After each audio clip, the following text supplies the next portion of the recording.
श्री शिवाय नमस्तुभ्यम। हर हर महादेव। दोस्तों, आप सभी लोग जानते हैं कि 9 अगस्त 2024 को है नागपंचमी, मतलब कि सावन महीने की पंचमी तिथि। दोस्तों, सावन महीने की नाग पंचमी और पंचमी तिथि का एक बहुत ही बड़ा और विशेष महत्व होता है, क्योंकि ये दिन भगवान शिव जी को बहुत प्रिय होता है। क्योंकि ये जो दिन होता है ये भगवान शिव जी के प्रिय नाग देवता का होता है और इसीलिए इसे नाग पंचमी भी कहते हैं और ये सावन महीने की पंचमी भी है।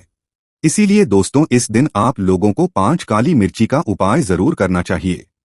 अब दोस्तों, ये 5 काली मिर्ची वाला उपाय आप लोगों को कैसे करना है, किसको करना है, किस समय करना है, ये सारी जानकारी हम आप लोगों को इस वीडियो में देंगे। पर दोस्तों, इसी उपाय के साथ में हम आपको एक ऐसा उपाय और भी बताएंगे कि भाई, जिस उपाय को करने से अगर आपने इस उपाय को इस नाग पंचमी के दिन कर लिया, ये सावन महीने की पंचमी तिथि के दिन कर लिया, तो भाई आपके घर में कभी नाग या जो सर्प होते हैं वो प्रवेश नहीं कर सकते। या दोस्तों, अगर आपकी कोई ऐसी मनोकामना है जो कि आप लोगों को बहुत भगवान शिव जी से पूर्ण करवानी हो, 2-3 घंटे में मनोकामना पूरी करने वाला जो उपाय है वो भी हम आपको इस वीडियो में यहाँ पर बताने वाले हैं। इसलिए अगर आप लोग ये सारे उपाय जानना चाहते हैं तो वीडियो को अच्छे से समझें और पूरा जरूर देखें। तो चलिए दोस्तों, सबसे पहले हम लोग बात करते हैं सावन महीने की इस पंचमी तिथि के दिन, मतलब 9 अगस्त के दिन किया जाने वाला 5 काली मिर्ची वाला उपाय। अब दोस्तों, आप सभी लोग जानते हो कि सावन महीने की पंचमी तिथि के दिन अगर भगवान शिव जी पर 1 लोटा जल हम चढ़ाते हैं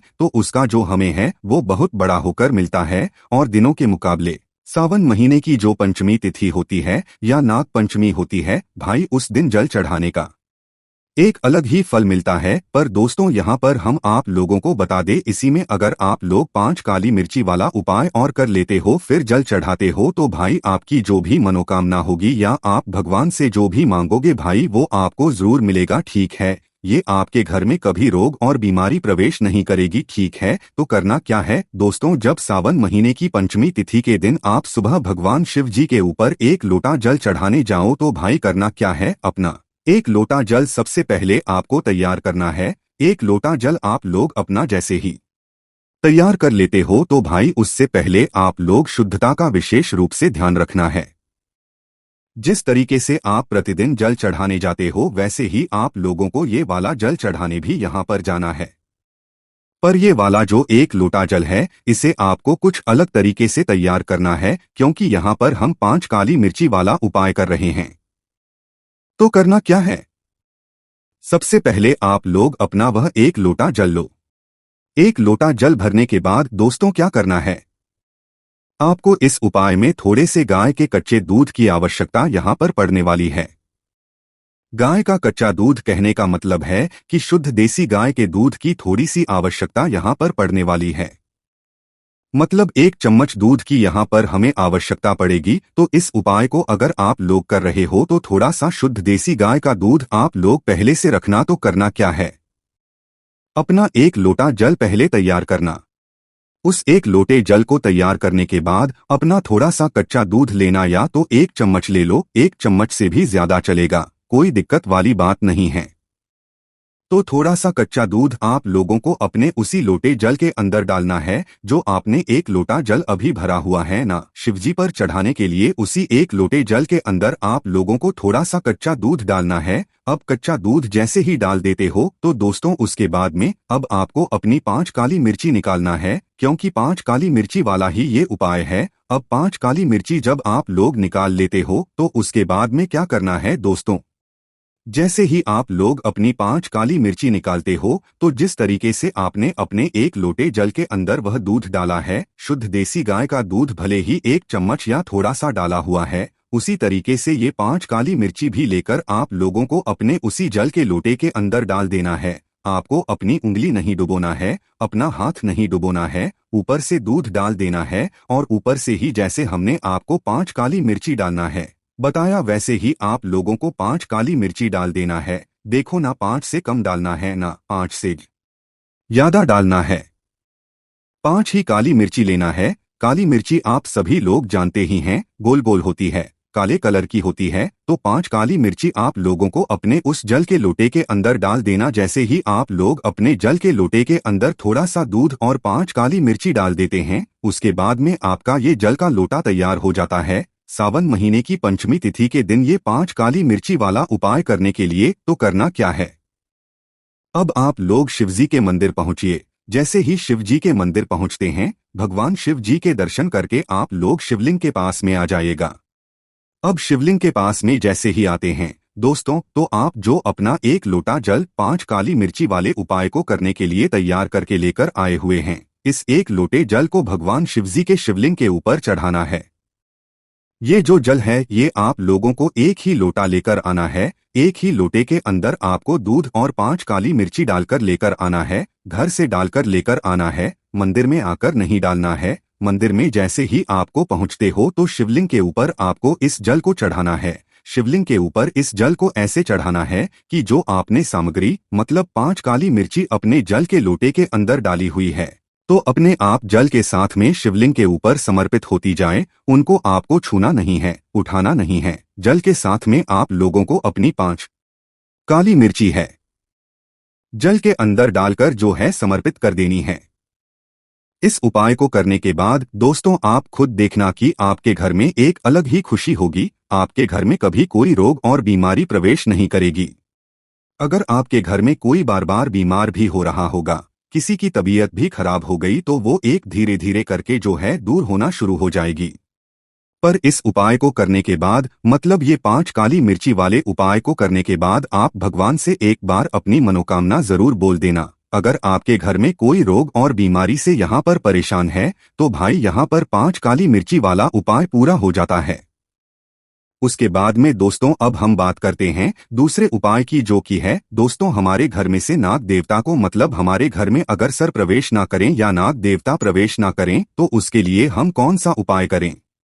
तो देखो ये उपाय जो है विशेष रूप से सावन महीने की पंचमी तिथि या नाग पंचमी के दिन ही करना है, इसलिए आप लोग इस बात का ध्यान रखना। तो भाई इस उपाय को करने के लिए आप लोग क्या करना है, इस उपाय को करने के लिए मात्र आपको एक शमी पत्र की यहाँ पर आवश्यकता पड़ने वाली है।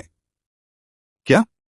एक शमी पत्र। अब शमी आप सभी लोग जानते हैं जिसकी छोटी छोटी पत्तियां होती हैं। तो भाई आप लोगों को नाग पंचमी के दिन सुबह सुबह प्रातःकाल जो है अपना एक शमीपत्र तैयार करना है। सिर्फ एक शमीपत्र की जो है यहाँ पर हमें आवश्यकता पड़ने वाली है। वैसे दोस्तों आप इस उपाय को सुबह के समय भी कर सकते हो, शाम के समय भी कर सकते हो, पर उपाय आप जब भी करो तो अपने साथ में कुछ पूजन सामग्री जरूर लेकर जाना है। चाहे सुबह कर रहे हो चाहे शाम को कर रहे हो, कुछ पूजन सामग्री जरूर लेकर जाना है। जैसे 1 लोटा जल या फूल, अबीर, गुलाल वगैरह शिव जी की पूजन करने के लिए, क्योंकि ये उपाय हमें करने के बाद ही करना है। शाम के समय जा रहे हो तो भाई अपना एक शुद्ध देसी गाय का घी का दीपक लेकर जाना और फिर उपाय अपना यहाँ पर करना, ठीक है। तो जैसे ही आप शिव जी के मंदिर पहुंचते हो, अपना एक शमी पत्र लेकर इस उपाय को करने के लिए, वो भी सावन महीने की पंचमी तिथि या नाग पंचमी के दिन, तो सबसे पहले जाकर आप लोग अपना उपाय नहीं करना, पहले जाकर पूजन अर्चना करना। 1 लोटा जल चढ़ाना, जो भी आपकी पूजन सामग्री है उससे पूजन अर्चना करना। शाम के समय गए हुए हो तो भाई अपना जो एक दीपक है शुद्ध देसी गाय के घी का, वो जलाना। अब जैसे ही आपके अर्चना हो जाती है, पूजन अर्चना करने के बाद आप लोग अपना जो ये है ये वाला उपाय कर सकते हो। उपाय करने के लिए आप लोग शिवलिंग के पास में आ जाओ। शिवलिंग के पास में आने के बाद अपना एक शमी पत्र है उसे निकाल लो। अपना एक शमी पत्र क्या करना है, सबसे पहले ध्यान से सुन लो। एक नाम आप लोग सबसे पहले समझ लो, आस्तिक मुनि। आस्तिक मुनि का नाम आप लोग थोड़ा ध्यान रख लेना, क्योंकि इस नाम को आप लोगों को शमी पत्र को चुराते समय लेना है। तो करना क्या है दोस्तों, इस एक शमी पत्र को आपको शिव जी की शिवलिंग के ऊपर आस्तिक मुनि का न लेकर समर्पित कर देना है।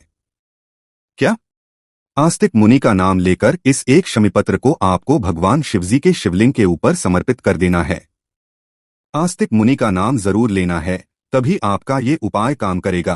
तो आस्तिक मुनि का नाम लेकर जैसे ही आप लोग इस शमीपुत्र को शिवलिंग के ऊपर समर्पित करते हो, उसके बाद में कुछ समय आप लोग रुक जाना। जैसे 5-10 सेकंड या 1 मिनट या 2 मिनट या 5 मिनट आप लोग उसी जगह पर रुक जाना या भगवान शिवजी के ही मंदिर में बैठ जाना है। बस ध्यान रखना आपने जो शमीपत्र चढ़ाया है वो सुरक्षित चढ़ा रहे। उसको कोई उठाकर ले जाए, मतलब वो इधर उधर ना हो जाए, क्योंकि उसी शमीपत्र को अभी आपको वापस से उठाना भी है ना। तो भाई क्या करना है, आपको अपना एक शमीपत्र आस्तिक मुनि का नाम लेकर शिवलिंग पर चढ़ा देना है। अब कुछ समय बाद, जैसे 5-10 सेकंड हो जाए या 1 मिनट हो जाए, 2 मिनट हो जाए, 5 मिनट हो जाए, उसके बाद में आपको वापस से इस जगह पर आना है और अपना जो वह शमीपत्र है जो आपने शिवलिंग पर चढ़ाया हुआ है, भाई उस शमीपत्र को वापस से आस्तिक मुनि का नाम लेकर उठा लेना है। ठीक है, आस्तिक मुनि का नाम लेकर उस शमीपत्र को उठाने के बाद आपको उस शमीपत्र को भगवान से ये बोलकर लाना, भगवान शिव, ये है जो शमीपुत्र है, ये हम इसीलिए ले जा रहे हैं ताकि हमारे घर में नाग देवता प्रवेश ना करें। तो भाई ऐसा आप लोगों को भगवान से आज्ञा लेकर उस एक शमीपुत्र को आस्तिक मुनि का नाम लेकर उठाकर लेकर अपने घर पर आ जाना है। अपने घर पर जैसे ही आते हो तो दोस्तों ध्यान रखना, अपने घर के मेन गेट पर मुख्य द्वार पर ही किसी एक साइड पर अपने इस एक शमीपत्र को आप लोग जो है आस्तिक मुनि का नाम लेकर रख देना। किसी भी एक साइड, राइट हैंड साइड या लेफ्ट हैंड साइड, अपने घर के मेन गेट पर किसी भी साइड, एक साइड में अपने इस शमीपत्र सुरक्षित रख देना। अब ये शमीपत्र जब आपके मेन गेट पर रहेगा तो आपके घर में कभी भी जो है सर पर प्रवेश नहीं करेंगे, आपके घर में नाग देवता प्रवेश नहीं करेंगे और यहाँ पर ये वाला उपाय पूरा हो जाता है, क्योंकि दोस्तों इस जगह पर शिव जी की 5 पेटियों का भी जो है यहाँ पर नाम आ जाता है, क्योंकि आस्तिक मुनि का नाम लेकर जब आप इस शनिपत्र को अपने घर के मुख्य द्वार पर रखोगे तो भाई आपके घर की जो रक्षा है वो शिवजी की 5 पेटियां करेंगे। ठीक है, जया, विशारा, शामली, बारी और देव, तो भाई यहाँ पर भी ये वाला उपाय पूरा हो जाता है। ये नागपंचमी के दिन विशेष रूप से यहाँ पर पंडित जी ने बताया है। तो भाई जिन लोगों के घर में सर्प घुस जाते हैं और नाग देवता प्रवेश कर जाते हैं, भाई उन लोगों को ये वाला उपाय जरूर करना चाहिए। अब हम बात करते हैं आखिरी वाले उपाय की, जिस उपाय को करने से आपकी 2-3 घंटे के अंदर मनोकामना जो है पूर्ण हो जाती है। तो देखो, अगर आपके मन में कभी भी ऐसी बात आ जाए कि भाई आज तो हमारा पेपर है, आज हमारा कोई केस या वकील आने वाला है, या कोई भी ऐसी परिस्थिति बन जाए जिसमें आपको भगवान से आशीर्वाद प्राप्त करना हो और अपनी मनोकामना एकदम से जल्दबाजी में पूर्ण करवानी हो, उस जगह पर विषम स्थिति में आप लोगों को ये वाला उपाय करना है। और जब ही आपका ये उपाय काम करेगा तो करना क्या है, देखो, आप जिस शिव मंदिर में जाते हो आप उस शिव मंदिर के पास में एक बेलपत्री का पेड़ देखो, भले ही मंदिर से बाहर हो या मंदिर के अंदर हो, मंदिर के अंदर बेलपत्री का पेड़ होगा तो भी चल जाएगा, पर मंदिर के आसपास कहीं बेलपत्री का पेड़ है तो वो बेलपत्री का पेड़ सबसे पहले आप लोगों को ढूंढ लेना है, क्योंकि वहीं पर उस बेलपत्री के पेड़ के नीचे ये वाला उपाय होगा। जो शिव जी के मंदिर के पास में बेलपत्री का पेड़ है वहां पर आप लोगों को ये वाला उपाय करना है। तो क्या लेकर जाना है, अपना लोटा जल लेकर जाना है, सिर्फ और सिर्फ एक लोटा जल लेकर जाना है, या तो और एक चावल का दाना या तो एक हरे मूंग का दाना। एक चावल का दाना लेकर जाओ तो हरे मूंग का मत लेकर जाना, हरे मूंग का दान लेकर जा रहे हो तो चावल का मत लेकर जाना, कोई भी एक चीज लेकर जाना और एक लोटा जल लेकर जाना है। तो करना क्या है, उस शिव मंदिर के पास में जो भी एक बेलपत्री का पेड़ हो आपको लोगों को वहां पर सुबह के समय पहुंचना है। जिस भी दिन आप लोग ये वाला उपाय कर रहे हो, जिस भी दिन आपको विषम परिस्थिति बन रही हो, जिस भी दिन आपको कोई ऐसा लगे कि भाई आज जो है हमारी ये मनोकामना 2-3 घंटे के अंदर पूर्ण होना है, तो उस दिन आप लोग जो है सुबह सुबह शिव जी के मंदिर पहुंच जाना। शिवजी के मंदिर के पास में जो बेलपत्री का पेड़ है उस बेलपत्री के पेड़ के नीचे अपना एक लोटा जल और एक चावल का दाना या तो हरे मूंग का दाना एक लेकर पहुंच जाना। अब जैसे ही आप लोग उस बेलपत्री के पेड़ के नीचे पहुंचते हो तो बेलपत्री के पेड़ के नीचे जाकर बैठ जाना। अब बैठने के बाद दोस्तों उस बेलपत्री के पेड़ के नीचे आप लोग ये देखना क्या कोई कंकड़ पड़ा हुआ है या कोई पत्थर पड़ा हुआ है, क्योंकि आपको उसे शिवलिंग मानना है। और अगर नहीं भी है तो भाई वहीं की थोड़ी सी मिट्टी लेना, मिट्टी को थोड़ा सा ऊपर की ओर एक शिवलिंग का आप लोग रूप दे देना। और अगर मिट्टी नहीं भी है तो भाई कंकड़ पत्थर तो हो गई, तो एक कंकड़ कोई सा अपने सामने रख लेना या पत्थर उठाकर अपने सामने रख लेना और उसी शिवलिंग मान लेना कि हाँ ये शिवलिंग है। फिर उस शिवलिंग मानने के बाद दोस्तों सबसे पहले आप लोग अपना उस पर एक लोटा जल चढ़ाना। जो आप लोग एक लोटा जल लेकर आए हुए होना, उस एक लोटे जल को आप उस शिवजी के शिवलिंग के ऊपर, मतलब जो आपने कंकड़ पत्थर को शिवलिंग माना हुआ है या वहीं की मिट्टी को शिवलिंग बनाया हुआ है, उसके ऊपर एक लोटा जल चढ़ा देना। एक लोटा जल चढ़ाने के बाद दोस्तों भगवान से अपनी मनोकामना करते हुए, जिस मनोकामना के लिए आप 2-3 घंटे के अंदर मनोकामना पूर्ण करवाना चाहते हैं, भाई उस मनोकामना को करते हुए अपना एक चावल का दाना या तो एक हरे मूंग का दाना जो लेकर आए हुए हो उसे उस पार्थिव शिवलिंग पर, या तो जो बेलपत्र जिस कंकड़ पत्थर को शिवलिंग माना हुआ है उसके ऊपर आपको समर्पित कर देना है। समर्पित करते समय भगवान से अपनी मनोकामना जरूर बोल देना। जैसे ही चावल का दाना या हरे मूंग का दाना आप समर्पित करते हो, उसके बाद में भगवान से मनोकामना करके 5 से 10 मिनट श्री का आप जाप करना और 2-3 घंटे तक आप 5 से 10 मिनट श्री का जाप उसी पेड़ के नीचे बैठकर करना। उसके बाद आप लोग वहां से उठकर अपने बाकी काम कर लेना। पर 2-3 घंटे तक आप लोग मन ही मन श्री शिवाय नमस्तुभ्यम का जाप भी जरूर करते रहना। भले ही आप कहीं पर भी जाओ, कैसे ही काम करो, पर श्री शिवाय नमस्तुभ्यम का जाप उपाय को करने के बाद जरूर करना। मतलब उपाय को करने के 2-3 घंटे तक आप लोगों को श्री शिवाय नमस्तुभ्यम भगवान शिव जी के नाम का जाप करते रहना जब तक आपकी मनोकामना जो है वो पूर्ण ना हो जाए। तो इसके बाद में दोस्तों यहाँ पर हमारा ये वाला उपाय भी पूर्ण हो जाता है। इस उपाय को करने से आपकी मनोकामना घंटे के अंदर पूर्ण हो जाती है। बाकी दोस्तों इन उपायों को करने में अगर आपको सावन की पंचमी तिथि के दिन या नाग पंचमी के दिन अगर इन उपाय करने में कोई भी दिक्कत, श्री शिवाय नमस्तुभ्यम हर हर महादेव।